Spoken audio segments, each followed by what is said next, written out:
So what's up, everyone? As you can notice in this video, there is a little clip of me right around here, this general area. Katie got me a webcam for my birthday, gave it to me a little early. Gonna have a lot of fun with it. In these videos and everything. So many ideals that are just do all kinds of stuff with a webcam. I am gonna start this video off with this lamp. Logged on, did my wheel, and then this popped up. So much just different. Like Jagex just keeps changing stuff. Figure out what I want to use it on. I use all of my lamps on Dungeoneering, to be honest. Wow, 1,000. Okay, 700 left for my next level. So we'll keep on that. Also, I'm changing, how I'm runecrafting in this video.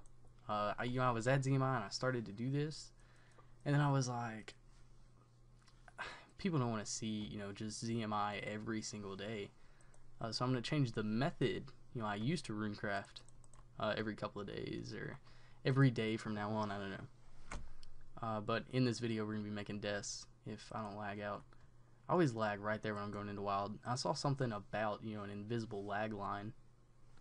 Fuck, Runescape crashed. Okay, so we're back. I don't understand what it is. I play on the downloadable RuneScape client, and it just fucking crashes all the time. Just in the middle of whatever. So I don't know. I mean, that's happened in a couple of my videos before. That happened in this one, so whatever. Now I don't even remember what I was talking about. We're talking about the webcam. This webcam does lag, me a little bit, but it's really not that big of a deal at this point anyway.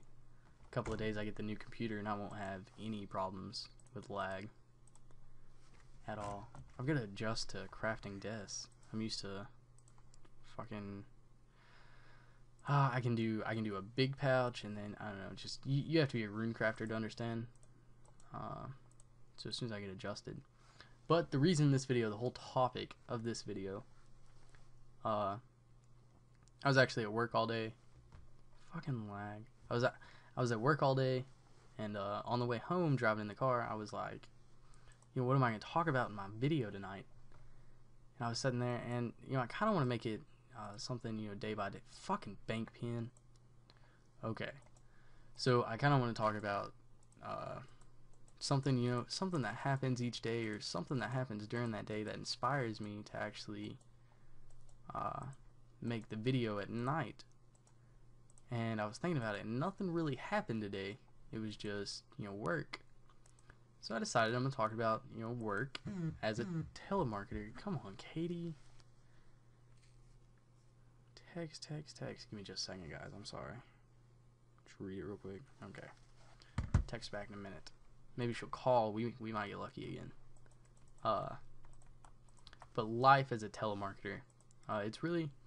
I don't know if you guys have ever answered a phone call from a telemarketer. It's really not that bad. And as my job, I'm not really a telemarketer. People call me to buy stuff. Like I don't sit there and call people out. Well, okay, hold on. Let's start at the beginning. My company has two different things. They have inbound and outbound. Inbound is where they call us. Outbound is where they call them. Pretty simple.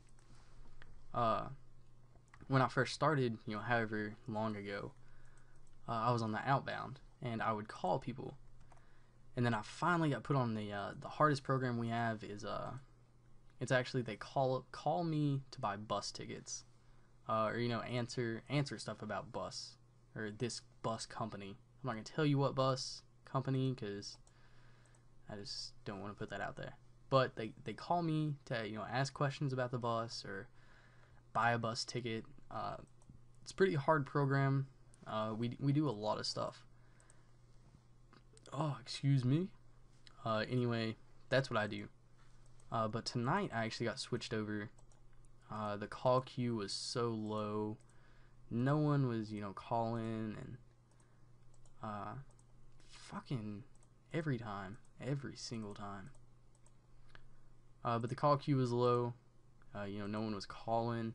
And the way it works, like, it's not just, my building. My company is, all kinds of cities, up and down the East Coast. And, you know, it's probably like 4 or 5 of them actually run this program. So the call queue was low, and I got switched over to the outbound. So I was on the outbound, I was calling people, and it surprised me to go back to outbound and, you know, remember, you know, how it was doing that. Because I remember I called one lady, and, okay, on outbound, I'm really good. Like, I'm really good on outbound, you know, top 3 in the building. I'm good at it. I'd prefer to do inbound, you know, because I'm customer service. The job I had before this, I worked at Little Caesars, and that was actually my first job. Started there when I was 16, and got promoted to a manager the day I turned 18. Like, I was already trained when I turned 18, and then when I turned 18, I was a manager. It was actually like the next day I closed. So I was, you know, I had the store full of employees, and then it was me. I was running that place the day after I turned 18. So, you know, I'm really good with customer service, and that's what I prefer to do. Is this, you know, this bus service. I forgot my glory. So talking to you guys just distracts me. I know I've rambled on. It's like 6.5 minutes now. But back to telemarketing. We call people up, we call out, and then people get so mad at us. They're like, you know, why are you calling here? You know, to sell you some shit, dude. Just if you don't want to talk to a telemarketer, don't pick up the phone. If you want to talk to a telemarketer, I don't know why you would want to. I don't know why anyone would want to be honest. Besides, you know, someone like me, I love talking to telemarketers. But, you know, it's because I am one. I like it when they call. Because I actually answer the parents' phone, or my parents' phone. And,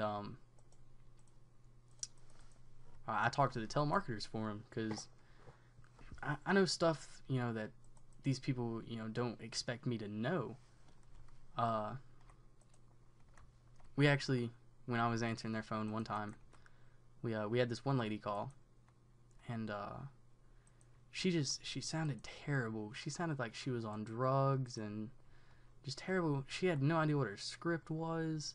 It was ridiculous. I was like, either this has to be your first day, or you're trying to get fired. So I asked her, you know, I went through, I let her spill it out and, you know, tell me what she was selling. It was some insurance program. I acted like my dad. And then she was like, I was like, all right, well, that's cool. Go ahead and take me off your calling list. For those of you who don't know, if you ever get a call from a telemarketer, tell them to take you off the calling list, and legally, they're not allowed to call you anymore. Well, after it processes, a lot of them will be like, you know, please allow 30 days for this request to be processed and everything. But, you know, this girl, I was like, she was like, okay, and read me the thing. She was like, please excuse this call, whatever. You know, just struggling with it. She was struggling. And I was like, all right, that's fine. Can you do one more thing for me? And I told her to take me off the entire call center's call list, because each call center, you know, does different programs. And if you tell them to take you off of their entire calling list, they can't call you for any of their programs ever. So I told her that, and then she was like, well, I can't actually do that. You know, and I was like, well, let me talk to your supervisor. Call centers do have supervisors, by the way. They walk around the room and, you know, help you, I guess. I don't know. But I'm so off topic now. I don't even know. We're not even talking about my job in this video anymore. It's just kind of rambling now. But I called this one lady tonight. Called her. And she was like, you know, I'm in sales. I know what you're doing. And I was like, well, that's cute, honey. Do you want to buy it? I don't really say that. I'm very professional when I'm on the phone. If you guys ever get a call from me, if any of you ever get a call from me, please tell me that you know it's me. That would be awesome. But really, guys, I mean, there's no need to be mean to a telemarketer. Like, that's their job. But I can understand it, because this lady that called me on my parents' phone, she was terrible, and she was, you know, she was trying to pry. Like, she would not leave me alone. However, my company I work for, we really do, like, we sound awesome compared to these other call centers. Like, professional and everything else. And I guess that's why we do so good. Like, our call center is awesome. We have all kinds of cells and everything. Like, I guess it's the way they train us or something. I don't know. I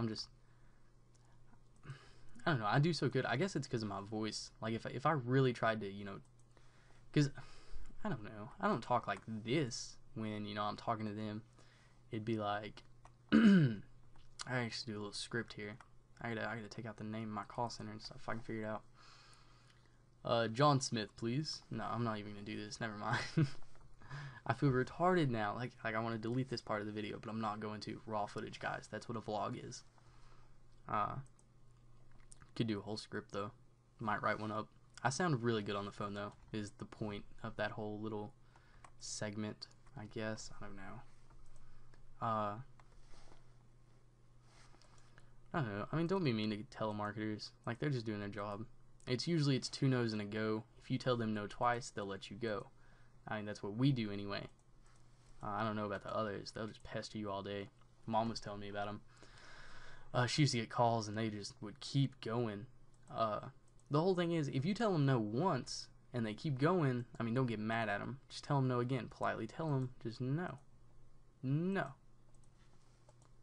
As a telemarketer, though, I love it when people, you know, try and mess with me. I had one guy once. Alright, we have time for this story really quick. I had one guy once. I called him. You know, I was trying to sell him whatever we had at the time. And he was like, you know, he listened to my whole spiel. And he was like, well, I tell you what, I sell stock over the phone. And from right there, I knew he was messing with me. And I was like, alright. So he was like, so if you buy some of my stock, I'll buy, you know, whatever I was selling. And thought that guy was trying to PK me. He might be, I don't know. So yeah, if I buy his stock, he'll buy what I'm buying, or something like that. I don't remember how it went. It was something like that, and it ended up, you know, I was like, well, I tell you what, sir, if you go ahead and buy, you know, insert object here, it'll very well open up negotiations. Like, if people mess with me on the phone, I'll turn around and fuck them over, you know, legally though. Like, I'm good like that. And then the answering machines that we hear, gosh, I want all of you, if you have an answering machine, if you have a house phone and you have an answering machine, go listen to it. Listen to how fucking stupid it is. Every answering machine I ever hear is just stupid. I hate it when it's little kids on the phone like, thank you for calling Mr. and Ms. It's stupid. Like, I don't want to listen to your kid. Fucking text again. I'm rambling on. We're at 13 minutes. I gotta cut this up soon.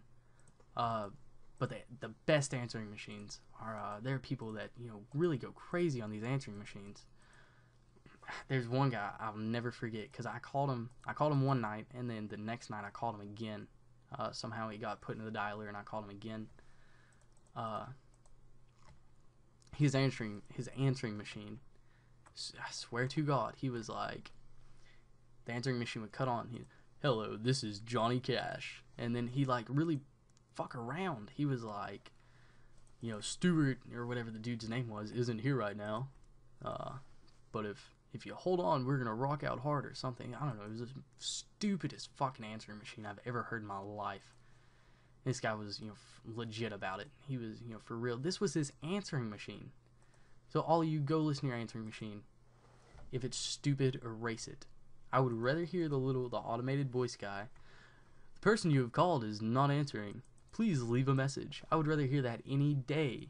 Besides, thank you for calling the Joneses. Fucking little kids, God. Alright, so now I'm kind of rambling. And we're almost 15 minutes into this. I guess I am going to cut this off. Let me know what you think about telemarketers below. I'll see y'all next time.